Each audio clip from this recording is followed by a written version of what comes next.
I'm going to begin today by playing a song, okay? And this song is going to be a variation written on the melody from a very famous song today. It's a pop song. But I'm going to play a variation on the melody, and I want to see if you can listen closely and pick out the melody, okay? Here we go.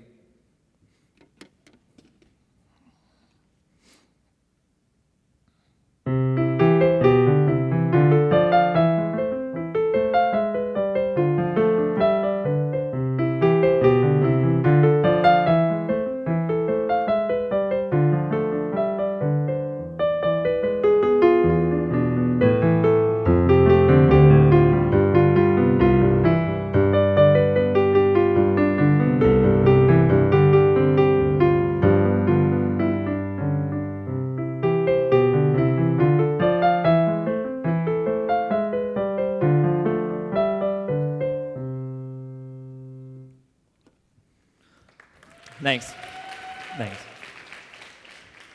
Anyone think they have it? No. That was a variation written on the melody from Call Me Maybe by Carly Rae Jepsen. There you go. Some people are like, yeah! But it was difficult, right? If you didn't hear it. Right? It goes back and forth from that. Okay, so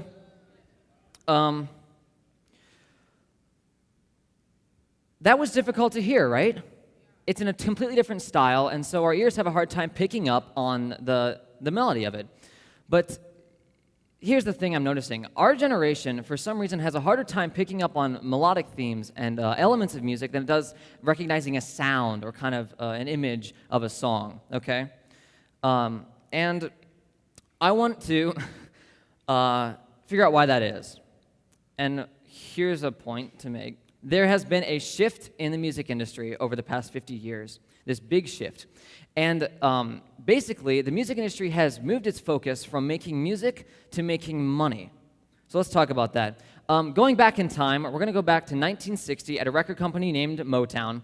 And the goal of the Motown record company was to integrate the music industry. It used to be very segregated. African American music was not played alongside white music, and it could not be put together. So their goal was to integrate the music industry, and it worked great. They pulled in African American musicians and popularized their music and them as a celebrity, made them a household image, and their music sold. It was great. However, there was one unforeseen negative side effect of this, and that was the trend, the starting of the trend of creating celebrities and taking people and turning them into celebrities. And that's happened up until today. Taking, for example, these guys.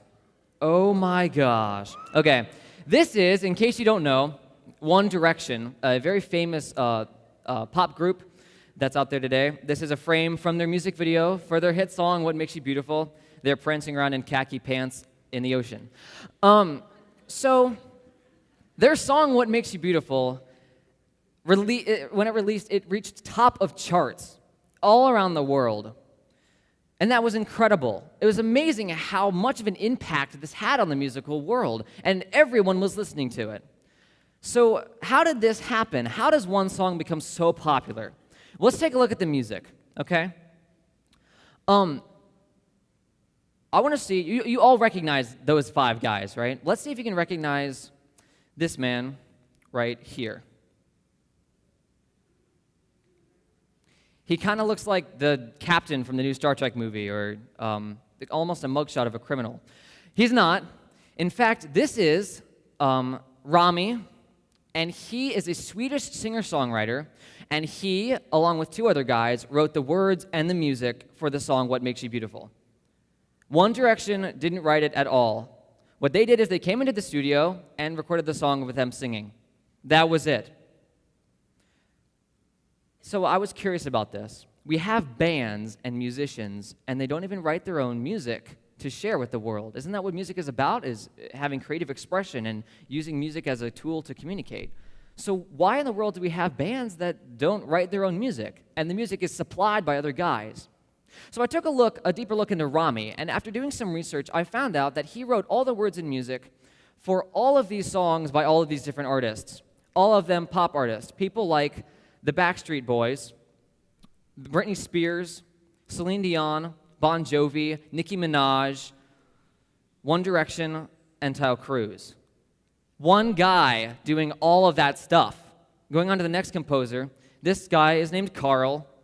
He also helped write What Makes You Beautiful, and he wrote the words and the music for all of this stuff. Wow. This guy, too, his name is Savan, and he wrote the words and music for all this stuff by all of these stars.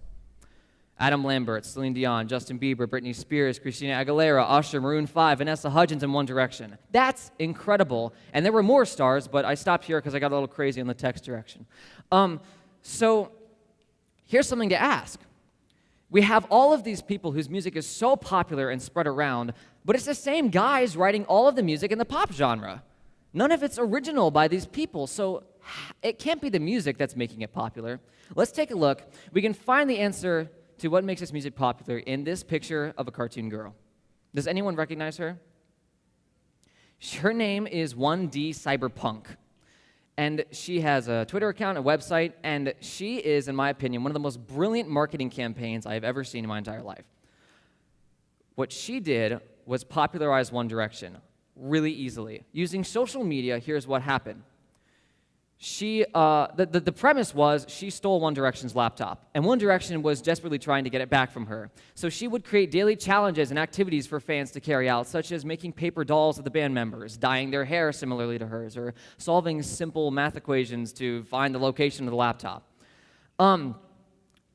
And this made One Direction a part of fans' daily lives. And they got to know One Direction, and One Direction posted videos of them investigating. And by the peak of this marketing campaign, it had doubled the daily visitations to the One Direction website. And when they finally found their laptop in this big gag, is when they released the album Up All Night with What Makes You Beautiful, and the song went, phew, right to the top of charts. So, what is the focus of the modern musical world? Is it actually on the music, or is it on something else? And based on all this stuff, I can draw one simple conclusion, and that's this. Musical originality is dying in the modern age. The music that's popular out there isn't very original, and this is due to several things. One, the focus of the music industry has shifted from creating music to making money. And because of this, music actually becomes just another tool to get the image or package of a band stuck in fans' heads. Secondly, the creative process is entirely lost in that, and expression is gone. You have these same guys writing all the music for these bands. It's incredible. So, here's the question then. What do we do now? And I want to set this up like this. Think of it this way. You're sitting at one end of a table, okay? And you've got this massive feast laid out in front of you down this long table. There's all your favorite food, like bacon, and there's sushi, and shish kebabs, and watermelon. There's fruits and vegetables and meats, and it's all awesome. Great food, right? You're sitting at one end of the table here, correct? And there are a lot of waiters and waitresses who are walking towards you with platters of chocolate, and they keep handing chocolate to you and be like, look, this chocolate is so good, I love chocolate. And you're sitting here like, yeah, I'm into this chocolate stuff, right? And the waiters and waitresses keep coming and like, here, it's chocolate, and you're going, this is so good. Here's the thing. Chocolate is sweet, and it's simple, and it's great, but there are so many more options out there. We need to try to expand our musical palettes and sample around and see what we try, be a little bit more adventurous, and figure out what we personally like, or try things that maybe we think we don't. So I'm going to encourage you today to think more about what you listen to in music. Think about the songs you hear, and if you really do like them, if they connect with you or not. And the next time you hear a song, I want you to please listen closely. Thank you.